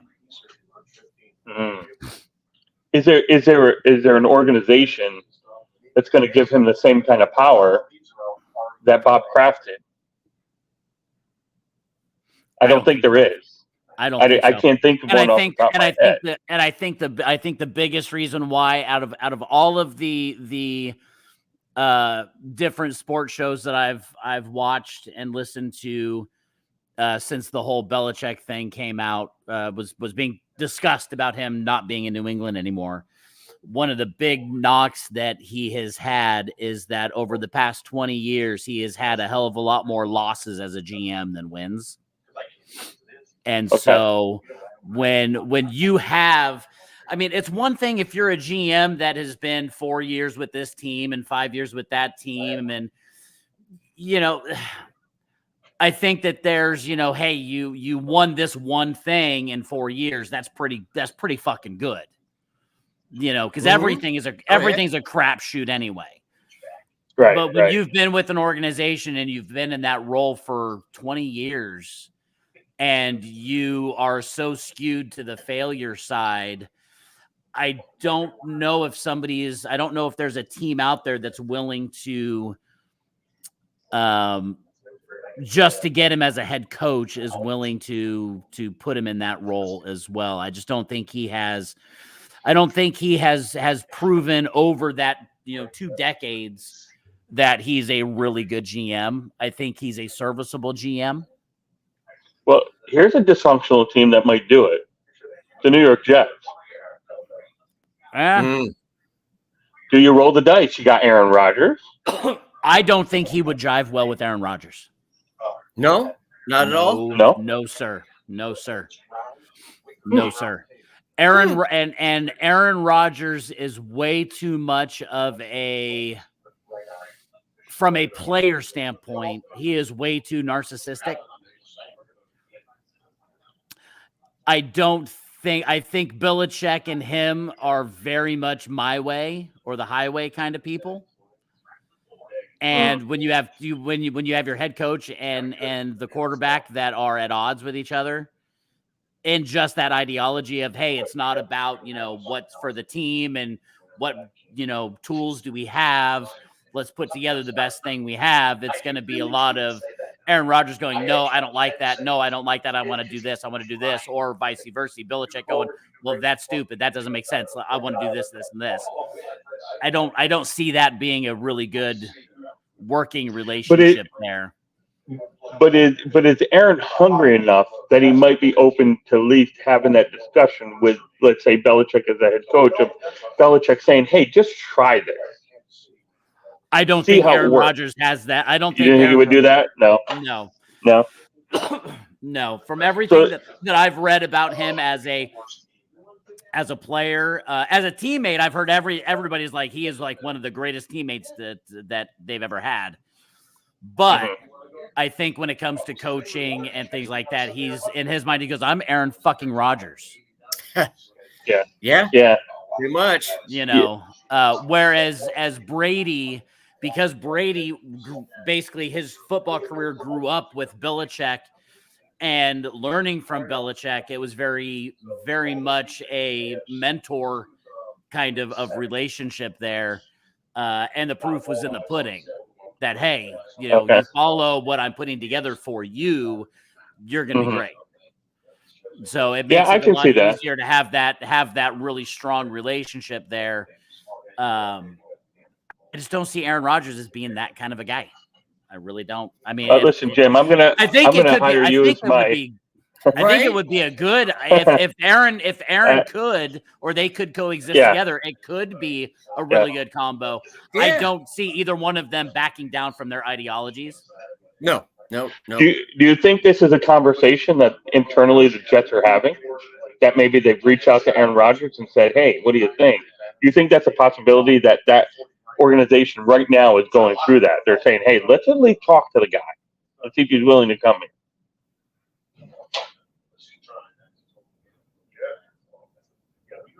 Oh, froze up. Not probably on my end. There you go. Nope. There we go. If every single team in the league should be having that conversation about Belichick. Yeah. Not every single team. I disagree. I think that the Jets absolutely should at least be talking about it and entertaining the idea of it. But I'm going to throw a little name in the hat and all that, because I got to throw my 2 cents in here and all that. Jim Harbaugh. Does he stay or does he go? No, I mean, he wants to go in the NFL. So we're talking about coaches being dropping, names that everybody should be talking about. Well, that's another name to be that's people's going to be talking about big time. Michigan. Hey, you have Brady and Jim Harbaugh. I mean, it's the kind of same philosophy. What clicks? Or does JJ McCarthy with him? He does. I think he does. Especially if he goes to a team with the number 1 draft pick. If he goes to that team that's got the number 1 draft pick, he's bring McCarthy minimal for the Wolverines, because they have a record-setting 12 players in the upcoming draft. Harbaugh's minimal if he takes it. If he goes head coach for who's got the number 1 pick, the Bears. The Bears has number 1 pick, yes. And so Bears, let's say he goes to Chicago, although they just re-signed their head coach. But for the sake of this conversation, in the air. Let's say they get Harbaugh. Minimal, he's getting McCarthy to come with him. Yeah. Minimal. Yeah. Oh yeah, I agree with that. Well, again, this offseason is going to be it's going to be pretty exciting to see what happens. That's kind of like how I bring it back to you, Jim, is how exciting, like you're coming out with your own cigar brand. That's exciting. You're taking it and going different directions. Same thing with OG, myself. I mean, we're all going in great positive aspects. So it's like we're in off season. What's next? What's in store for us? So it's pretty freaking exciting. It's definitely going to be very interesting, especially bringing in the college aspect of it. Does Dion go to Florida? Hey, that's interesting right there. That's a good one. I like that. Oh, yes. I did not. They just fired their head coach. Yes, they just fired their head coach, and that's where he went to college. Does he go home? But then he leave Colorado. What does Arizona do? What's that? What does Arizona do? Fuck, pray. Because you got Kyle. I hear you. Kyle Murray. I mean, it's like I said. There's a lot of teams that it's going to be interesting on what they're going to do. I think he's a bust, to be honest with you. I've heard he is not a great teammate. He's extremely immature. Is very, very much pushed back against being a more mature leader. He storms off the field all the time. I mean, he did. I will say that he did look fairly decent when he came back this year. They lost a couple of really close games. They won a couple of games that they had no business winning. Right. But yeah. I can testify to that. The 49ers. Exactly. How did they beat the 49ers? I'll never know. Yeah. But I don't think I think with Kyler, it's kind of, I put him in the same category as in basketball for the Suns, DeAndre Ayton. Yes. So much potential. Potential time.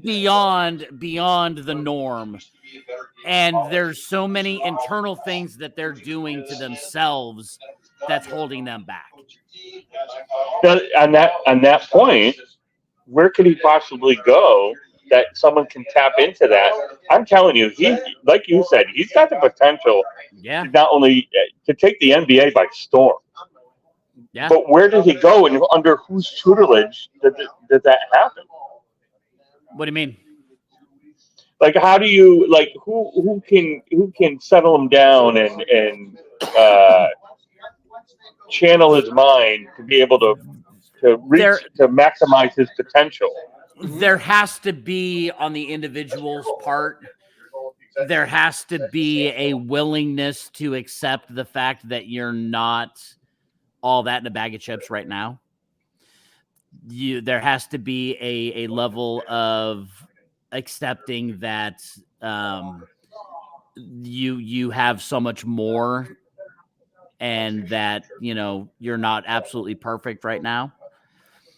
And like with DeAndre Ayton, because that's the sport that I follow the most is NBA. I mean, DeAndre Ayton has had so many different great head coaches, assistant coaches, teammates to get him to realize that, he is by nature just a very sweet individual. Yes, correct. When you're on the court, you need to be a fucking beast. Yes. And he is very, very hesitant and resisting to unleashing that beast. It's hard for him to do that. Yeah, because it's not in his nature to be that way. No. Right. And so there's got to be something in his head that clicks. The switch has to get flipped on. When you're on the court, you need to be ruthless. You need to be a beast. You need to be strong. And even we're seeing it in Portland. I mean, it's the same story as in Phoenix, as in Portland. There's always hesitation to go to the basket strong. He does it a couple times. And you're like, yes, that's it. And then he goes back to these little jumpers. Or going with these little layups, and it's like, no, come on. But you know what? That I can relate that. If you think about it, and if just hear me out. You know how you talked about earlier and all that, like AA and alcohol and stuff like that, or any type of addiction or anything like that, is when do you get the power back? When do you get it for yourself and be able to do it? It kind of coexists with the same philosophy of that. It's like, when do you get the power? When can you unleash it and it's yours? Yeah. When do you? But I think that? I think he will. I don't know when. I don't know who or how. But I think he will. And when he does, he's going to go off the charts. Like, he's just going to go absolutely off.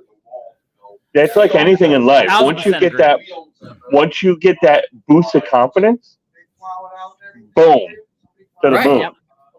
Now, didn't Michael Jordan just sell his team? The basketball team? I think he did. I think he did. I don't remember. It's a group, conglomerate that got together and purchased the owners group. Yeah. Yeah, I heard something about that, but yeah. So there's a lot of things that are going on in the NBA. Yeah. Yep. And I'm curious. And NBA's trying to get stronger. They're trying to push up the ranks in the major sports, meaning NFL just landslide. MLB. It's now a dogfight between MLB and NBA. Yeah, and not really. And look over your shoulder. You got Major League Soccer that's starting to gain momentum too. Yep. Which I'm stunned. I didn't think it was going to go that well in America. Baseball is at a very weird crossroads right now because you still have a lot of old timers that are watching it and are very frustrated. Yep. And then you have the younger audience that is really loving it. And so we're at this middle ground where there's a lot of there's radical different feelings about it. With the pitch clock, all the the bunch bigger of the new rules. the higher mound. Yeah, it's just you're right. You're getting those old schoolers that are like, this is ridiculous, and you get the young people who are like, this is awesome. This is great. And it's a transitional period with all that being on several different angles, because you have the transition of people inherently don't like change anyway. And when you're taking something as the most American thing in sports, and that's baseball, and you're changing it and you're adding these stupid rules, and it's all about analytics, and it's like, I grew up in an era where we had the big power hitters, the Barry Bonds, Mark McGwire, Sammy Sosa, but it wasn't everybody and their fucking brother trying to go out and be the home run king like it is today. Right. Pitchers, you had pitchers like Greg Maddux and Steve Avery, John Smoltz, Oral Hershiser, Fernando Valenzuela, that were not the normal pitcher. They were not the fastball, curveball, changeup type pitchers that you see a majority of the pitchers today. Right. Nolan Ryan. Throw Dennis Eckersley in there. Dave Stewart. Listen. I just read a story about Bob. You don't have pitchers. I mean, how many pitchers today go a full fucking 9 innings anymore? Oh, they don't. It's limited. They don't. They don't. I mean, it's changing. Listen, I read a great article about Bob Gibson, and I did not know this. And tell me if you guys knew this. He threw 557 complete games in his career. Complete games. Yeah. That's a record that's never going to be broken. Ever. No. And I think the next closest is Nolan Ryan, I believe. I was going to say either Nolan Ryan or like Roger Clemens or something. Yeah. I think it's Nolan Ryan. I think Nolan Ryan. Then I think it's Greg Maddux after that. But nobody's going to touch Greg Maddox's numbers. Nope. But you're just not going to see it. I mean, it's just not the same anymore in all aspects of sports. No, you don't have. I miss the days in baseball, because I'm one of those where I miss old baseball. Yes, I miss old baseball. And nostalgia. Me too. Nostalgia. I miss having those true hero moments. The one of the most the two most iconic or three most iconic hero moments that I can think of off the top of my head. Kirk Gibson, 88 World Series. Yep, you got it.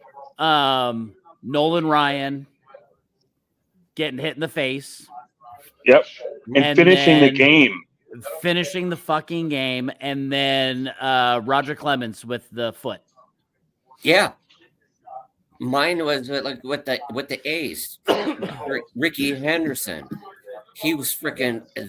I always loved watching him. Every time he stepped up, he was going to steal a base. Yep, that was just his thing.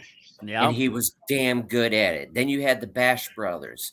You had the great coaches of the Tommy Lasorda. Well, and you had guys like hitters like Brett Butler, who it was you had to have the ideology and the desire was to have a well-balanced lineup.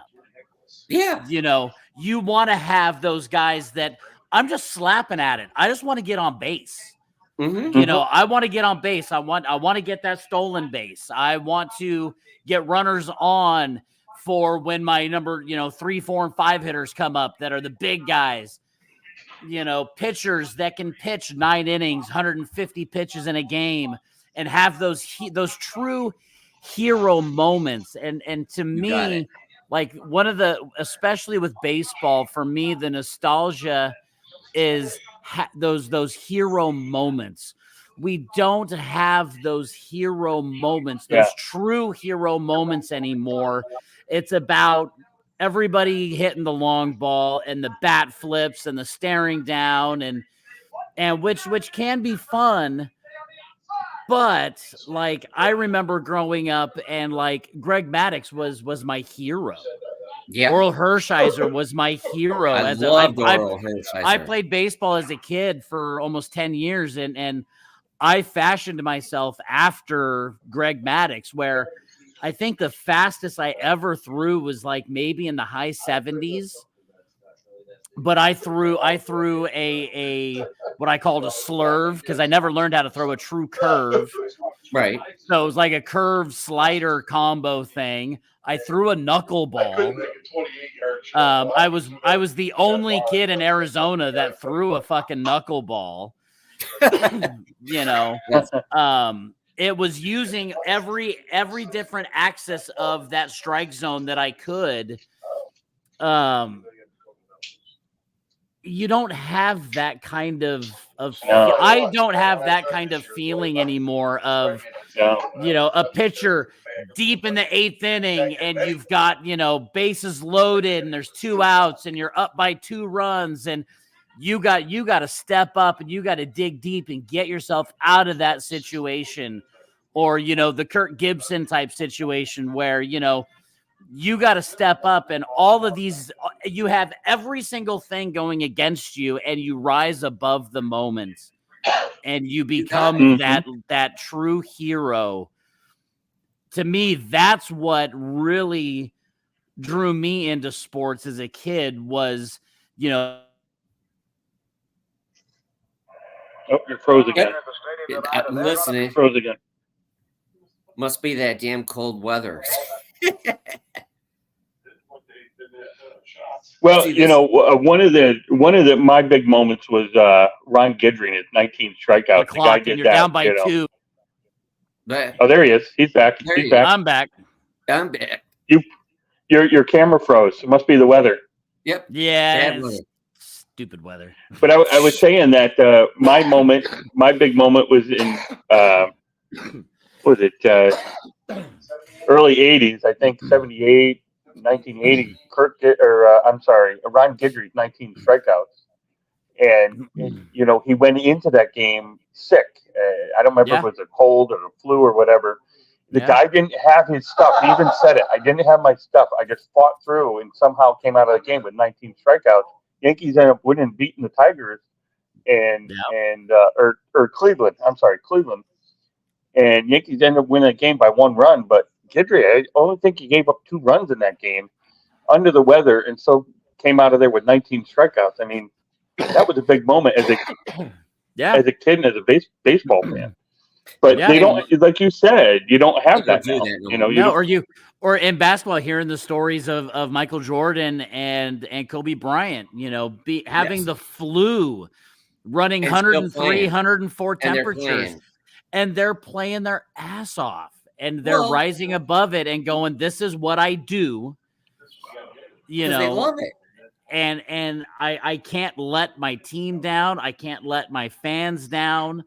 Kobe Bryant always said, I always remembered thinking about, the kid that was way up in the top there, that this was the only opportunity that he's ever going to have to come see me play. Unless I physically can't, I'm going to. I agree. And I had my moments and all that, just like you both did and all that. As a kid, I was also in Arizona. I grew up on baseball and football and that. Baseball was a real huge passion of mine. But Bo Jackson, when you watch the Raiders, he was one of the true, what changed over was when he played both sports. And it did not stop him. And when you really watch him, to be able to do both of them, Iron Man, and when they had the Iron Man football, I mean, all those different ones, it wasn't the Michael Jordan playing the both sports after Bo Jackson. It wasn't what's his name and all that weird Deion Sanders that did it. It was the Bo Jackson that freaking did that. And just like in football, you had what was it, Roger Craig? Was it him or I forgot that his finger was cut off. He still went out and played the freaking game. Yep. Mm-hmm. But what Yeah, killed Bo it? Jackson. Go ahead. Oh, sorry. What? But that's the best part. That was the highlight. But the downfall of that, I took my son to a game. We always took him to the Detroit Tigers game because when we moved to Detroit, I took him always to the Detroit Tigers. We go there all the time in the old Tiger Stadium when you had Kirk Gibson playing and all this other stuff. But it was the come up of Derek Jeter. I remember sitting there because we'd always get autographs from different, they were always, hey, yeah, absolutely, give autographs, right?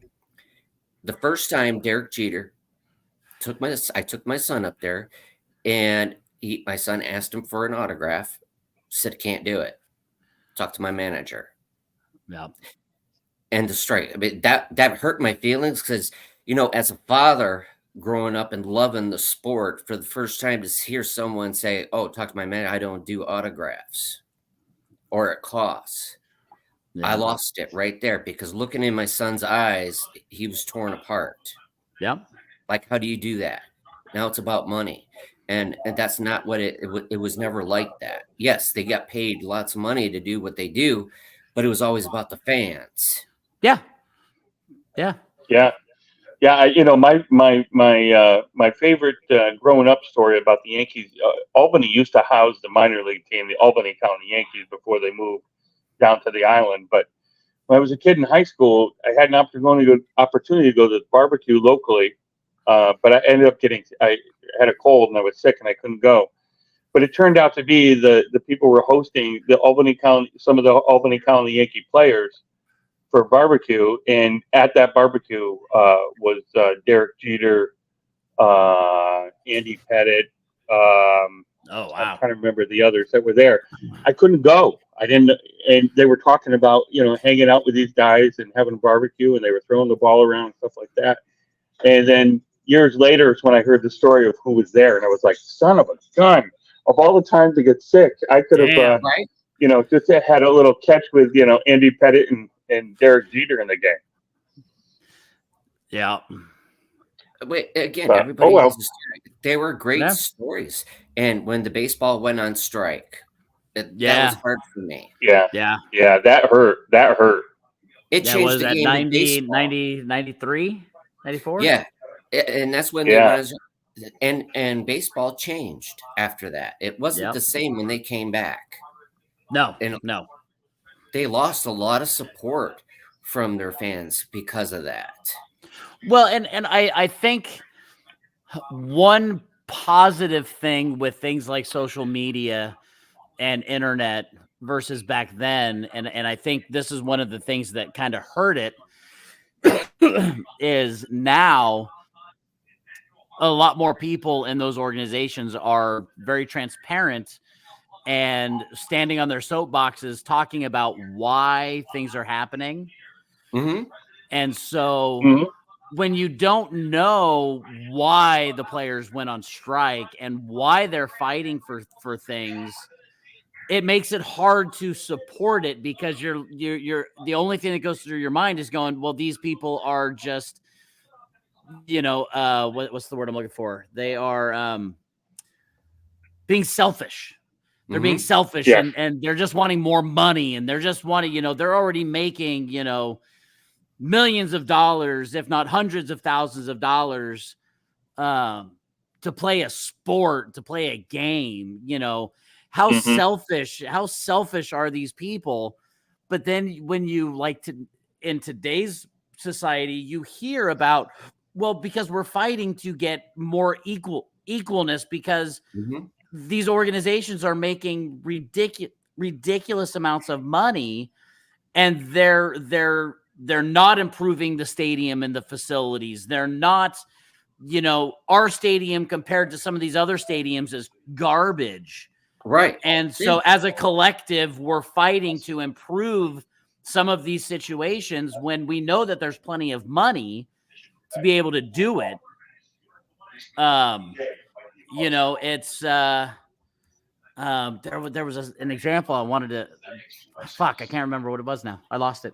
Anyway, it happens. It happens. But It comes and I goes. think in that time, in that era, because we didn't have like 24-hour access to information, it was harder to stand behind what some of these organizations were wanting to fight for and why they were going, we have to take a stand, or we're Right. just going to always just get walked all over. And we can't allow that. We're not just a commodity here.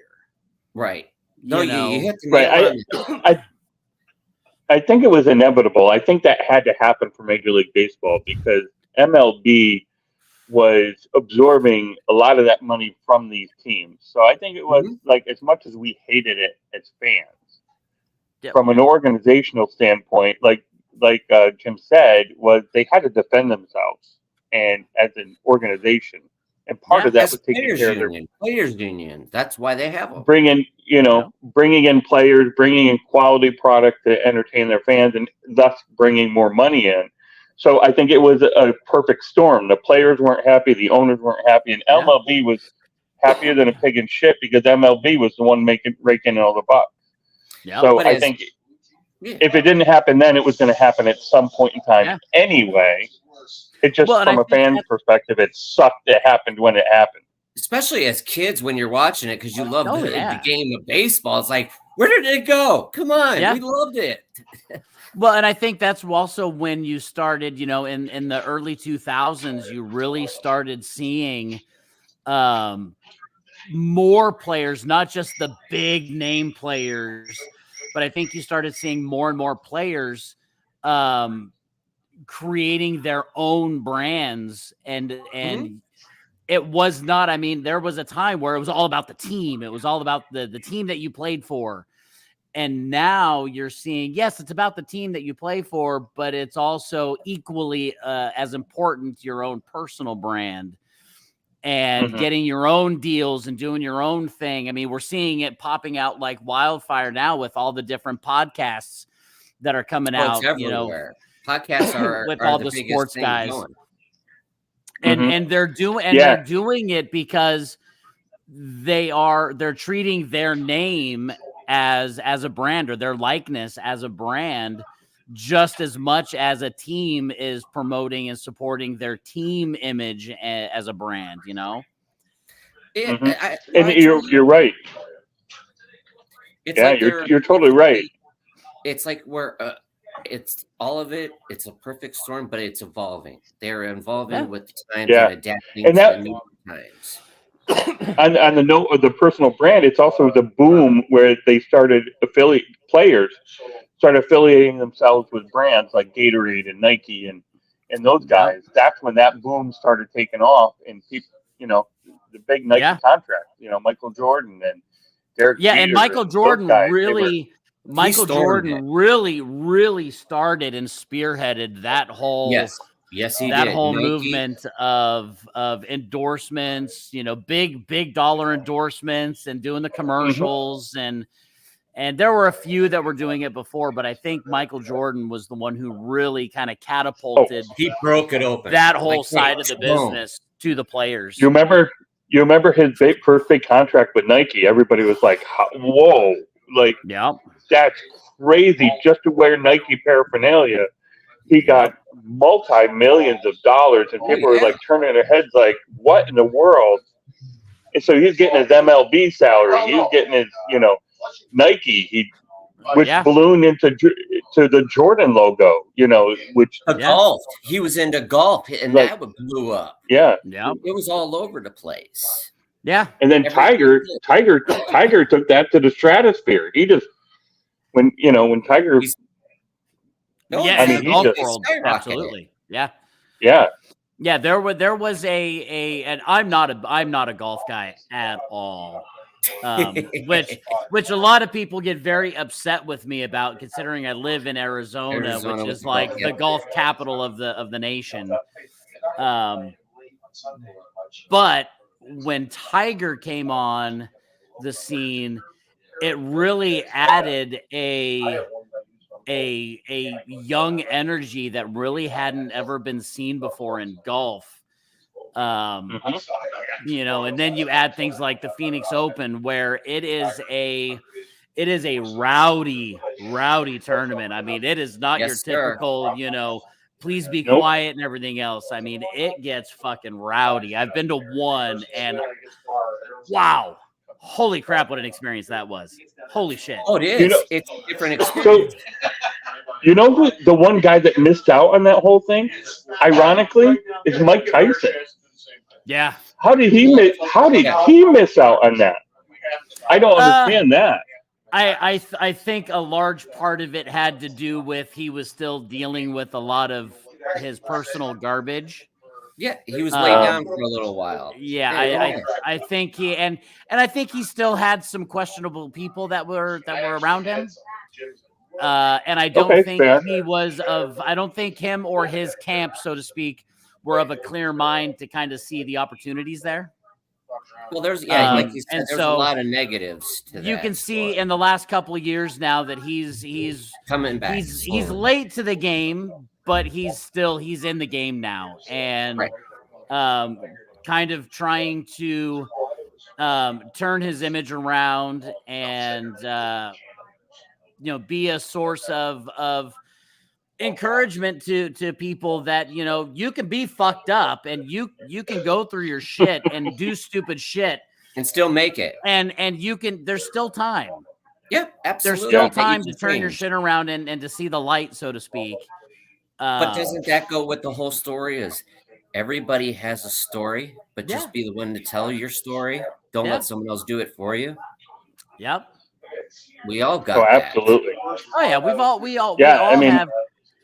And it kind of goes back into the whole Arizona gym thing. We all have our shit. We all have our skeletons in the closet, so to speak, and we all have things that we have overcome. We all have things that we're still trying to overcome. We're all a work in process. And I've told my kids this for as long as I can remember. One of the biggest questions of all time ever to be asked, and that is, what is the meaning of life? And my answer is, be better today than you were yesterday. Absolutely. Be a better friend. A better son. A better brother, a better sister, a better husband, a better wife, a better part of the community. In some way, shape, or form, be better today than you were yesterday. And it doesn't have to be a big thing. It can just mean, you know what, today I'm going to put focus on somebody else today rather than me. Unselfishness. And that's it. It can be, you know what, I see this little old lady struggling with groceries. I'm going to go over and ask if I can help her. Yeah. Open the door for somebody. Opening a door for somebody. Be better in some way, shape, or form today than you were yesterday. That's it. And I think somebody like Mike Tyson is whether he realizes it or not, I don't know. But it seems like he's really trying to put that into work on a daily basis, is sharing my message that was completely fucked, but I'm trying to be better. And I fail, and I don't always do what I set out to do, but I'm trying, Well, and I think he's come full circle. And let me share a quick story with you. My wife, her father, was good friends with Mike Tyson's manager, Bob Miller. Okay. And when Mike Tyson grew up in Troy, New York, so my wife actually spent a lot of time in Mike Tyson's ring when she was a little girl. And Mike Tyson was a good person back then. He was a good kid.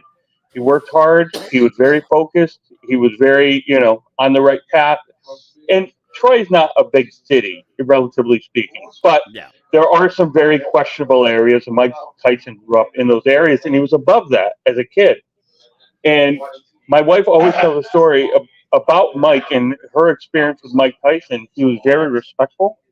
He took the time for her father, for her brother. They all, hung around Bob Miller and Mike Tyson a lot as a kid. And now I think Mike Tyson lost his way, like you had said earlier, Jim. Mike Tyson lost his way, but I think he's now trying to come back to be that Yes. person that was deep inside Yeah. him, that and try to get back on that straight and narrow, and be a good human being Yeah. that he was And it's before. hard. I mean, look, I always one of my downfalls, one of my weaknesses is that I don't necessarily always share with people like some of my personal struggles, Hmm. because and to me they are my struggles, they're my issues, but in the big picture, is it really that bad? You know what I mean? Is it Right. somebody else has it much worse than I do? Somebody else is Yes. going through something much worse. So my little piddly shit, um, with somebody like a Mike Tyson, because we're talking about him. When you hear his story about losing his daughter, I have no idea what that fucking feels like. Yeah. No idea. I got dangerously close when my 17-year-old son was 6 years old. He was diagnosed with lymphoma, and there were other kids in the hospital that were battling lymphoma that they never made it home. Yeah. My son did. I got close, but I don't know what it's like to lose a child. You know, It's tough. what does that do to a person to lose your child? And then you add on top of it all of the drugs and alcohol and the wildlife that he lived and everything else. It's like that man has really gone through like serious shit that a lot of other people would have called it quits, and they would have just ended it. Right. Well, because it's Hmm. difficult. You know, People go through everything on their own, and in some way you can relate to it. Like you were saying, like Mike Tyson. Look at John Daly. yeah, John Daly is PGA golf pro. Guess what? He had his drinking problem. There was a lot of things that were going he on. He was still great, has a drinking right? problem. But Come what he on, did with that is now he has a foundation with yeah, Major Ed, and it goes for good. They're yeah, giving back to the communities. It's like, okay, yeah, I screwed up, but guess what? Everybody screws up in some shape or form, but it's how you oh yeah, come through it. What the yeah, choices that you make Yeah. today. What do you Yeah. do today to I make mean, it? there's you can transcend sports and go into entertainment. You got Tim Allen, who turned his life around Yeah. from yep, a complete disaster. He totally yep, could have went down the rabbit hole and never came out, and he yep, found his way. Johnny Cash, country music. You look at Johnny yep. Cash. He killed a man. Like, Oh, look you at just Nikki Sixx from Motley Crue. I mean, that Oh God, guy's that yes, yes. guy died twice. Mm-hmm. You And know, and still, and he's and still, he's doing all kinds of amazing things in the addiction and sobriety world, and trying to be a positive thing for people, and for himself. I mean, there is a major part of it is selfish. Of I have to do these things for me just as much as for what I'm doing for the other people. it's very eye oh, opening. It's absolutely. very Yeah. eye opening. It really is. Yeah, if you And ever that's if you what people ever don't get a look at. chance, and you're interested, read his book, The Heroin Diaries. Nikki Okay. Sixx. It is a true miracle that man is alive and doing the things that he's doing today. Like And it I is just want to it's fucking share crazy. before we go and all that. There's another one which I'm very, very passionate about and all that, and which you guys can relate. This is military based. Now, Charles Strange, he's the father of Michael Strange, which is the Michael Strange Foundation. Okay. He was a Navy SEAL. Mhm. August 2011. It was one of the biggest ones in the special ops community that over 30 people died on that Chinook. Okay. During that time. And yes, Michael Strange was one of them that did pass away. Now, the father, Charles Strange, and Mary, they're a Gold Star family that's in the pursuit of the truth. All they want is answers, and everybody knows Special Forces, the SEAL teams, SEAL Team 6, that they went through on taking out Osama bin Laden. Okay. Yep. But for everything to happen and nobody can give them the truth, they know that they risk their lives. They may not come home. That's what they signed up for. But the backstory of it is truly amazing story. And here's his book right here. It's Relentless. Okay. Okay. A Gold Star's family, a father's pursuit for the truth. It's truly amazing. And now this man had alcohol addictions, and what he's doing now, helping everybody else, giving back, giving some kind of closure to other Gold Star family members when they lose a loved one, is truly amazing. So please check out his book, along with Failure to what? Failure Rules. Failure Rules. Failure Rules. I mean, all these are Failure great Rules. stories, Yep. guys. These are fantastic. But it's what we do Yeah. with we all gone through it. Yep. Yeah, and that's Well, this was amazing. To bring it full circle real quick. That is the thing that I have really found to be a wonderful thing with the cigar and pipe community, both locally here and virtually all over the world, is the Leaf brings so many different people together of every single different background, every different walk of life, doctors, lawyers, construction workers, you name it. It really brings people together to be able to have some of these deeper conversations, to be a source of, I've got a couple friends of mine that, because of the cigar community, they're alive today. Yeah. They were in such dark places and had nowhere to go, had no support, and they just happened to walk into a cigar lounge and started talking to people and started kind of forming relationships that ended up being what saved their lives. 100%. It's amazing. That's amazing. a very special thing. That's a very special thing that we have with this community, and being able to have those deeper conversations about going through this shit, going through the dark, and trying to help people and trying to be a source of positivity and encouragement. You don't see that in a whole lot of different communities the way that we do in ours. And it's You're right. truly amazing, and very blessed to be a part of it. Likewise. Absolutely. We are. Guys, this was an amazing conversation. Like Jim said, we've come full circle right back to where we started. Jim, man, take us home, man. Plug your cigars, plug your podcast, do your thing, brother. All right. Well, we got S&W Cigar Company. Cigars should be releasing in April. We've got our social media, Instagram account already.